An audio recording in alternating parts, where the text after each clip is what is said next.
আসসালামু আলাইকুম প্রিয় ভাই বোনেরা, আজকে এই ভিডিওটার মাধ্যমে আমরা বিষয়গুলো ক্লিয়ার করব যে বাংলাদেশি লাইসেন্স স্পেনে কানখিয়ার অথবা কনভার্ট করা যায় কিনা অথবা পাল্টানো যায় কিনা, এটা একটা প্রশ্ন। আর মধ্যপ্রাচ্যের কিছু লাইসেন্স আছে, সেইগুলা পাল্টানো যায় কিনা, আজকে এই পুরো বিষয়টা ক্লিয়ার করব। প্রথমে আমরা প্রশ্নে আসি প্রিয় ভাই বোনেরা, বাংলাদেশি লাইসেন্স কি এখানে পরিবর্তন করা সম্ভব? না, আর কোনো আলোচনা নাই। তাহলে একটা ওয়েবসাইটে দেখলাম ওখানে লেখা বাংলাদেশি লাইসেন্স পরিবর্তন করা যাবে, মার্চে একটা চুক্তি হয়েছে বাংলাদেশের সাথে। এই বিষয়ে দূতাবাসও বলছে না, এই বিষয়ে কোনো চুক্তি হয় নাই। এমনকি স্প্যানিশ ট্রাফিকের ওয়েবসাইটে এই বিষয়ে কোনো চুক্তি পাওয়া যায় নাই। এর পাশাপাশি আমি মাঝে চিঠি পাঠাচ্ছি, সেখান থেকে উত্তর আসছে এই দেশের লাইসেন্স পাল্টানো যাবে, এছাড়া অন্য কোনো দেশের লাইসেন্স পাল্টানো যাবে না। ওই সংবাদ আসলে বুয়া বলবো, বুয়া তো আমি বলতে চাই না, কিছু বুয়া বললে কেমন জানি শোনা যায়, আগে পরে আমি বলি নাই। কিন্তু আমরা কিন্তু তাৎক্ষণিকই বুঝতে পারছি যে এটা একটা ভুল সংবাদ আর কি। তারপর আমরা কিন্তু ভুল ওইভাবে বলি নাই, আমরা বলছি আমরা তথ্য সহকারে যাতে করে তুলে ধরি। যে ওয়েবসাইটটায় এই সংবাদ প্রচার করছে, সেই ওয়েবসাইটটা আসলে কিসের ওয়েবসাইট, যার কোনো আগাগোড়া নাই, তারাই তথ্য প্রচার করার কে এক্সাম্পল আর কি। তো সেই ক্ষেত্রে সেই ওয়েবসাইটে এরকম একটা বিভ্রান্ত করে একটা সংবাদ ছাড়ছে, মানে যাতে করে ওই ওয়েবসাইটে ঢুকে আমরা ওই ওয়েবসাইট করি, কি জানি বলো এটাকে, ওই সফর করি আর কি। তাহলে ওয়েবসাইট সফর করলে তাদের মানে পুন্ত বাড়বে, তারা বেশি পয়সা কামাবে, ওখানে দিতেছে। এর পাশাপাশি ওয়েবসাইটে ঢুকতে কুকিজ চাইতেছে, আপনারা আবার নিয়ন্ত্রণ করতে পারতেছে ওই ওয়েবসাইটে।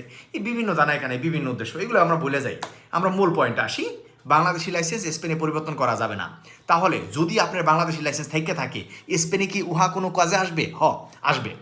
যতদিন পর্যন্ত আপনি মানে পর্যটক ভিসায় থাকবেন, ততদিন পর্যন্ত আপনি বাংলাদেশি লাইসেন্স দিয়ে এখানে গাড়ি চালাইতে পারবেন। এর পাশাপাশি বাংলাদেশি যে লাইসেন্সটা আপনার আছে ওইটা ফেলবেন না, ওইটা রেখে দিবেন। ভবিষ্যতে যখন আপনি স্প্যানিশ লাইসেন্স বাইর করবেন, ওই বাংলাদেশি লাইসেন্স দিয়ে আপনি সেগুরো কোম্পানিরে, বিমা কোম্পানিরে বলবেন যে আমি পুরান চালক, আমাকে সেগুরোর মানে মূল্য কমাই দেন। তখন আপনি সেগুরোতে একটা ডিসকাউন্ট পাবেন, অথবা কম পয়সায় ইন্স্যুরেন্স অথবা বিমা করতে পারবেন আপনার গাড়ির। তার জন্য কোনো লাইসেন্সই ফেলবেন না, বিশ্বের যে কোনো লাইসেন্স রেখে দেবেন। এখন পয়েন্টে আসি, কোন কোন দেশের লাইসেন্স আমরা পাল্টাইতে পারবো।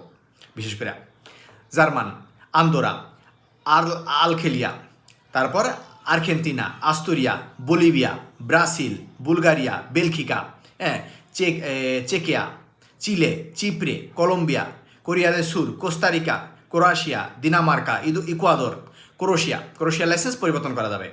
তারপর আরেকটা চিপ্রে, হ্যাঁ, সাইপ্রাসের লাইসেন্স পরিবর্তন করা যাবে। দিনামার্কা, ইকুয়াদর, এল সালভাদরের লাইসেন্স এখানে পরিবর্তন করা যায়, যেখানে কোনো শৃঙ্খলাই নাই। যাক, স্লোভাকিয়া, তারপর স্লোভেনিয়া, এস্তোনিয়া, ফিলিপিনাস, ফিনল্যান্ডিয়া, ফ্রান্সিয়া, জর্জিয়া, গ্রেসিয়া মানে গ্রিস আর কি, গুয়াতেমালা, হন্ডুরাস, হুঙ্গারিয়া মানে হাঙ্গেরি আর কি, হুঙ্গরিয়া, যাক হাঙ্গেরি আর কি, আয়ারল্যান্ড, তারপর আইসল্যান্ড, ইটালি, জাপান, লেতোনিয়া, লিস্টেনস্টেন, কি নাম এটা, লিয়েসে লিয়েস্টেনস্টাইন, যাই হোক, লিথুয়ানিয়া, লুক্সেমবর্গ, মাসেদোনিয়া দেল নর্তে, মাল্টা, মারোকোস, মোলদাভিয়া, মোনাকো, নিকারাগুয়া, নরওয়ে আর কি, Norway license, New Zealand, Panama, Paraguay, পাইসেস বাকো মনে হয়, এটা মনে হয় হোল্যান্ডে কয় নাকি জানি না, হ্যাঁ, পেরু, পোলোনিয়া, পর্তুগাল, রেইনো উনিদো, ইরলান্দা দেল নর্তে, মানে ইংল্যান্ডের লাইসেন্স পাল্টান যাবে, এবং মানে নর্থে আয়ারল্যান্ডের পাল্টান যাবে, লাইসেন্স পাল্টান যাবে। তারপর ডোমিনিকানার লাইসেন্স পাল্টান যাবে, রোমানিয়ার লাইসেন্স পাল্টান যাবে, সের্বিয়ার লাইসেন্স পাল্টান যাবে, সোয়েসিয়া জানি কোন রাষ্ট্র এটা, স্কোসিয়া নাকি স্কটল্যান্ড মনে হয়, সোয়েসিয়া নাকি না, নাকি স্কোসিয়া, জানি না, সোয়েসিয়া আর কি এক্সাম্পল আর কি। তারপর সুইজারল্যান্ডের লাইসেন্স পাল্টান যাবে, তুর্কিয়া, তুনেস, ইউক্রেনিয়া, উরুগাই, এই সকল দেশের লাইসেন্স পাল্টান যাবে। এর পাশাপাশি কিছু দেশের সাথে বিশেষ চুক্তি আছে, সেই চুক্তি অনুযায়ী ওই দেশের লাইসেন্স দেওয়া দীর্ঘমেয়াদী গাড়ি এখানে চালান যায়। হ্যাঁ, এখন আসি ইউরোপে অন্য রাষ্ট্রের যদি আপনার লাইসেন্স থাকে, এখানে এইটা কনভার্ট না করলেও চলবে, ওই লাইসেন্স দিয়ে এখানে আপনি গাড়ি চালাতে পারবেন, যদি ইউরোপে অন্য দেশে আপনার পাসপোর্ট থাকে।